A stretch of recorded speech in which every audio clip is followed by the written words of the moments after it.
ఈరోజు ఈ మౌన పోరాటం చేయడానికి కారణం ఏంటంటే బార్ అండ్ రెస్టారెంట్లు కరోనా కానుండి దెబ్బతిన్నాయి. చాలా నష్టాలు ఉన్నాం. గత ప్రభుత్వంలో మా సమస్యలు కొన్ని తీర్చినాయి, ఇంకా కొన్ని సమస్యలు ఉన్నాయి. 2 సంవత్సరాల నుండి ఈ ప్రభుత్వం ఏర్పడిన తర్వాత ఎన్నో రిప్రజెంటేషన్లు ఇచ్చినాం. మా బార్లు నష్టపోవడానికి కరోనా వల్ల ఈ పర్మిట్ రూములు అంటే మేము బార్లు కానీ వైన్ షాపులు 2 కళ్ళ లాంటి మాకు కూడా బార్లు ఉన్నాయి, వైన్ షాపులు ఉన్నాయి. దాన్ని ఏమంటున్నామంటే ఒక జీవో ఉంది పర్మిట్ రూములు 24, 25, 26 జీవో ఉంది, జీవో నెంబర్ అన్నీ ఉన్నాయి. దాంట్లో ఏముందంటే 100 స్క్వేర్ మీటర్ల సిట్టింగ్ పెట్టాలి, స్టాండింగ్ ఉండాలి, తినుబండారాలు లేకుండా కుర్చీలు బెంచీలు వేయకుండా 100 స్క్వేర్ మీటర్లనే ఉండాలి. అలాంటిది ఈ మా లైసెన్సుల తప్ప అధికారుల నిర్లక్ష్యమా దాన్ని విచ్చలవిడిగా చేసి మొత్తానికి దానికి 500 కాదు కదా 1000, 2000, 3000 అర్ధ ఎకరాకి వచ్చింది, మీకు తెలిసిన విషయమే. దాన్ని ఏమంటున్నామంటే దాన్ని రూల్స్ ప్రకారం ఇంప్లిమెంట్ చేయండి. బార్ రూల్ బార్కి పెట్టండి, వైన్ షాప్ రూల్ వైన్ షాప్కి పెట్టండి. వితౌట్ ఈ హైదరాబాద్లో గల్లీకి బెల్ట్ షాపులు, ఈ బెల్ట్ షాపుల వల్ల వైన్ షాప్ 11 గంటలకు బంద్ చేస్తే పోయి బెల్ట్ షాపులలో తిని తాగబట్టింది. మా బార్ల లైసెన్స్ ఫీజు నెలకు 43 లక్షలు కట్టాలి. ఏడికెళ్ళి కట్టాలి? మేము 40 మందికి జీవనోపాధి ఇస్తున్నాం, గవర్నమెంట్ ఇవ్వండి. మరి ఎందుకు ఆలోచిస్తలేదు అంటే ఇది వ్యవస్థ. ఎక్సైజ్ డిపార్ట్మెంటు రెవెన్యూ తగ్గుతుందని చెప్పేసి ప్రభుత్వాన్ని తప్పుతో పట్టిస్తుండ్రు. కానీ రెవెన్యూ వాళ్ళు కాదు మేము కట్టేది. డిపార్ట్మెంట్ ఏంటంటే గవర్నమెంట్ రెవెన్యూ కాదు, వాళ్ళ రెవెన్యూ దెబ్బతినడానికి నెల మామూలు రెన్యువల్లు దిగజారిపోయి ఈరోజు తప్పుతో పట్టిస్తుంది. మేము ఇంత ఓపెన్గా మాట్లాడితే మా బాధ. నేను 36, 40 సంవత్సరాలు ఈ వ్యవస్థలో ఉన్నా, అన్ని లుసుకులు తెలుసు. కానీ ఇవాళ వ్యవస్థ ఎక్కడ పోయింది? ఎందుకు లైసెన్సులు మంచిగా ఉంటేనే కదా మేము లంగలమా దొంగలమా, లేకుంటే మేము ఏమన్నా గవర్నమెంట్ సొమ్ము తింటున్నామా? గవర్నమెంట్కి మేము కడుతున్నాం రూపాయి 43 లక్షలు బార్ కడుతున్నాం. 40 మంది జీవనం ఎక్కడ పోతుంది వ్యవస్థ? ఇవాళ మేము అడిగే తప్పేముంది? ఒక జీవో ఇంప్లిమెంట్ చేసినప్పుడు ఆ 21 ఇయర్స్ ఒకటి తెచ్చిరు, తప్పనట్లేదు. ఇలా వ్యవస్థ ఎక్కడ పోతుంది? 21 ఇయర్స్ ఏమో బార్లో తాగుతున్నాం, 21 ఇయర్స్ తీసుకుపోయి కేసులు చేసి మా బార్లు బంద్ చేస్తున్నారు. మరి బెల్ట్ షాప్లో గల్లీకి తాగుతున్నారు, పర్మిట్ రూమ్లలో గల్లీకి తాగుతున్నారు, వాచ్మెన్లకు తీసుకొచ్చి. అంటే ఈ వ్యవస్థ మారాలంటే ప్రొవిజన్ పెట్టాలి. ఇలా వ్యవస్థ మారాలంటే ఇలా యూత్ ఖరాబ్ అయితే లేదా? పర్మిట్ రూమ్లు గల్లీకి అవసరమా? ఎందుకు అవసరము? అంటే ఇది ప్రభుత్వం చేస్తున్న తప్ప, డిపార్ట్మెంట్ చేస్తున్న తప్పని నిలదీస్తున్నాం. ఇలా 2 సంవత్సరాల నుండి మినిస్టర్ దగ్గర ఎన్నో రిప్రజెంటేషన్లు ఇచ్చినాం, కమిషనర్లకి మాట్లాడుతున్నారు. ఈ వ్యవస్థ ఎక్కడ పోతుంది? సరే మీరు రెవెన్యూ పెంచుకోండి కాదనట్లేదు. మొన్న వైన్ షాప్లకు టెండర్లు వేసిండ్రు, మేము అగినెస్టా రెవెన్యూ పెంచుకున్నారు, దాన్ని చేయలేని పరిస్థితి. కొత్త బార్లు ఇచ్చుకున్నారు, బాగానే ఉంది. కొత్త బార్లు ఇచ్చి ఇలా వ్యవస్థ ఎక్కడ పోతుంది? ఔటర్ రింగ్ రోడ్ లోపల జీవో తీసుకొస్తామని కమిషనర్ గారు చెప్పారు, దానికే టెండర్లు వేసారు చాలామంది. ఇలా నువ్వు 5 నెలలు అవుతుంది లైసెన్స్ ఫీజు కట్టామంటారు, 5 నెలల లోపల ఇప్పుడు నువ్వు ఇప్పటివరకు జీవో ఇంప్లిమెంట్ చేయాలి. ఇలా 14 తారీఖు నాడు కొత్త జీవో తీసుకో. మా సమస్యలు వెళ్తలేవు, పర్మిట్ రూమ్లు బెల్ట్ షాపులు బంద్ చేయండి సార్ అని చెప్పి చెప్పులు అరగంగా 2 సంవత్సరాల నుంచి తిరుగుతున్నాం, ఇప్పటికి చెల్లట్లేదు. మళ్ళీ తీసుకొచ్చి జీవో ఎంబడి అడిగిన దానికి 40 లక్షలు 44 లక్షలు 4 లక్షల రూపాయలు 44 48 లక్షలు కట్టాలంటే ఎట్లా? నీ ఒక జీవో అక్టోబర్ 1 నుండి స్టార్ట్ అవుతుంది, మాది ఇయర్ సెప్టెంబర్ 30 తారీఖు అవుతుంది. మేము ఏం చేసిన జీవో సెప్టెంబర్ తారీఖు నాడే లైసెన్స్ ఫీజు కట్టాలి, బ్యాంక్ గ్యారంటీలు ఇవ్వాలి, అన్ని పేపర్లు ఇవ్వాలని, ఇవ్వకపోతే పెనాల్టీలు వేస్తారు. మేము అన్ని ఇచ్చినాక రెన్యువల్ చేసిరు, బాగానే ఉంది.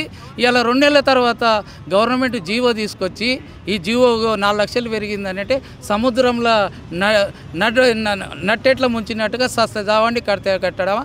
ఇలా మా స్టేట్ అందరు కూడా బాబు మంచి రోజులు వస్తున్నాయి, నష్టాల్లో ఉన్నాం, రెన్యువల్ చేసుకోండి, పర్మిట్ రూములు ఈ బెల్ట్ షాపులు నిషేధిస్తారు ప్రభుత్వం, మనం మంచిగా బాగుపడతామనే ఉద్దేశంతో నేను లైసెన్స్ ఫీజులు కట్టిస్తే ఇవాళ నా నమ్మకాన్ని ప్రెసిడెంట్ చేసినది కట్టినంటే ఈరోజు పరిస్థితి ఏంది? ఇవాళ లైసెన్స్ ఫీజు తప్పని నేను హైకోర్టులు వేస్తే మా మీద కేసులు చేస్తారు. ఏం కేసులు చేస్తావు? ప్రభుత్వ శిక్ష చేస్తావా? నీవు అన్అఫీషియల్గా ఉన్నదాన్ని ఫస్ట్ చెయ్యి. బెల్ట్ షాపులు గల్లీకి యూత్ ఖరాబ్ అయితే లేదా? అవసరమా బెల్ట్ షాప్ గల్లీకి? మరి సీఎం గారికి గ్రామాల్లో మాకు అవసరం లేదు, 10 కిలోమీటర్లు ఉంటాడు, మనకు అనవసరం. హైదరాబాద్లో హెడ్ క్వార్టర్లలో గల్లీకి మాకన్నా వాడు మేలు. అన్అఫీషియల్గా వాడు తీసుకుపోతుండే 20-30 రూపాయలు అమ్ముకుంటూ ఎలాంటి లైసెన్స్ ఫీజు లేకుండా వాడు నడుపుతున్నాడు. మేము ఎక్కడ పోవాలి?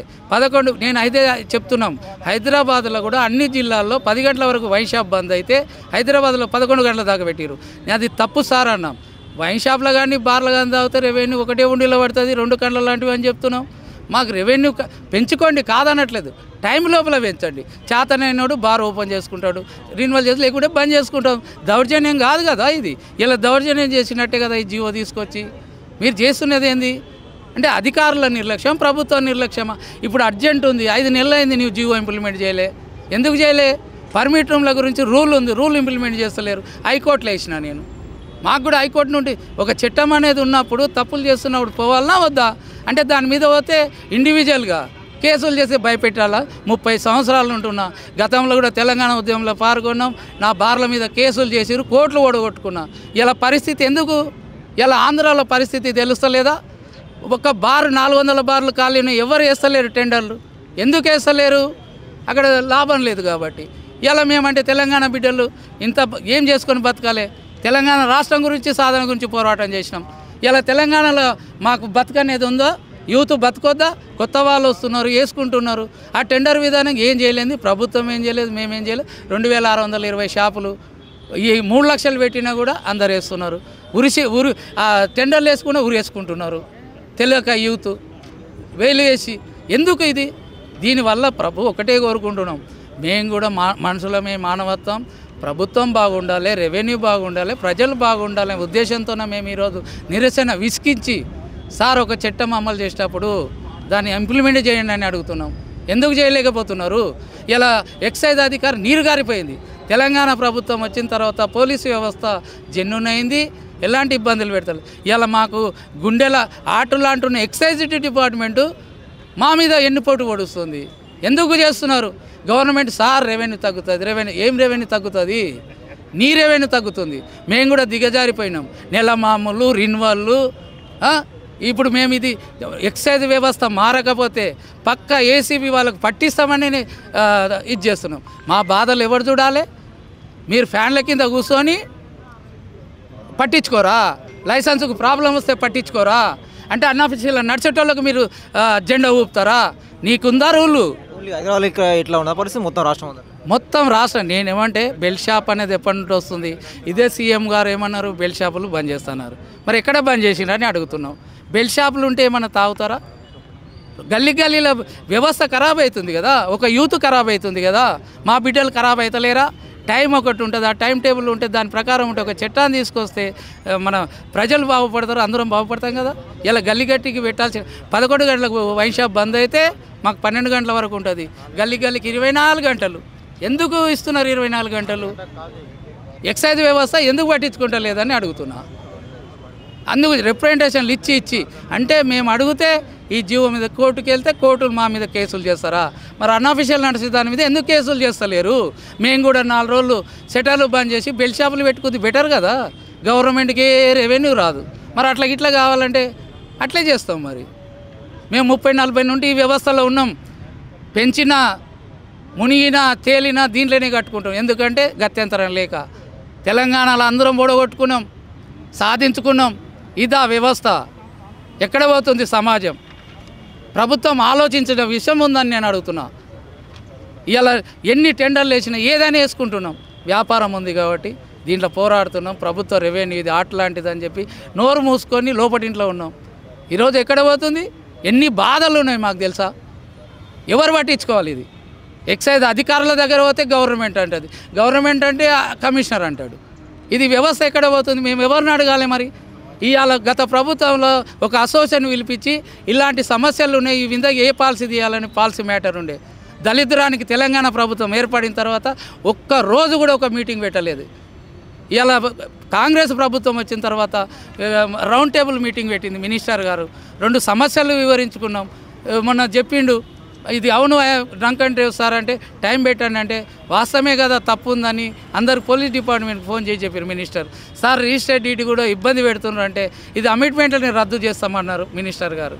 మరి గవర్నమెంట్ మినిస్టర్ గారు చెప్పింది మీరు అధికారులు వినట్లేదా? అధికారులు చెప్పింది మినిస్టర్ వినటం మా కన్ఫ్యూజన్లో ఉన్నాం. అందుకే ఈ బాధతో మేము ఎవరిని అడగాలి? మరి సీఎం దగ్గర పోనీకే మా స్తోమత లేదు. ఇక్కడ ఉన్న మా తెలంగాణలో ఉన్న ఈ వ్యాపారం చేసే వాళ్ళు అందరూ మిడిల్ క్లాసుల్లో ఉన్నాం. బ్లాక్ మనీ కాదు, ఇవాళ పబ్బులు ఉన్నాయి, దాని మీద పెంచుకోండి. మినిస్టర్లు, ఎమ్మెల్యేలు ఉన్నాయి, పబ్బులు పెద్ద ఉన్నాయి. రెవెన్యూ కావాలంటే పెంచండి వాళ్ళకు. నార్మల్ బార్, 2B బార్ల మీద వచ్చేసి విచ్చలవిడిగా చేస్తే మేము ఎక్కడ పోవాలి? చేయాలనేది ఈరోజు ప్రత్యేకంగా మరి 1200 బార్లు రాలేదు, ఓన్లీ కమిటీలు అన్ని జిల్లా కమిటీల వరకే పిలిపించినాం. కాబట్టి న్యాయబద్ధంగా మనం చిల్లరగాండ్లం కాదు, రోడ్డు రస్తారోకోలు పెద్ద ఎత్తున చేయొద్దనే ఉద్దేశంతో ఈ మౌన పోరాటం చేయడం జరుగుతుంది. ఇప్పుడన్నా మేము రేవంత్ రెడ్డి సీఎం గారికి ఒకటే విన్నపం, దృష్టిలో పెట్టుకోండి సార్, మేము కూడా గవర్నమెంట్ ఇవని ఉపాధిని కల్పిస్తున్నాం, 30-40 మందికి జీవన ఉపాధి ఇస్తాం, మేము బతుకుతున్నాం. కాబట్టి మేము సత్యంత వరకు ఈ వ్యవస్థలో ఉండేటోళ్ళం. దయచేసి చిన్నగా ఉన్న మార్పులు, ప్రభుత్వానికి రెవెన్యూ దీంట్లో ఏమీ తగ్గేదేం లేదు, ఎట్లనన్నా ఉంది. దయచేసి దీని మీద తొందరలో చర్య తీసుకొని మాకు న్యాయం చేయమని కోరుతున్నామండి.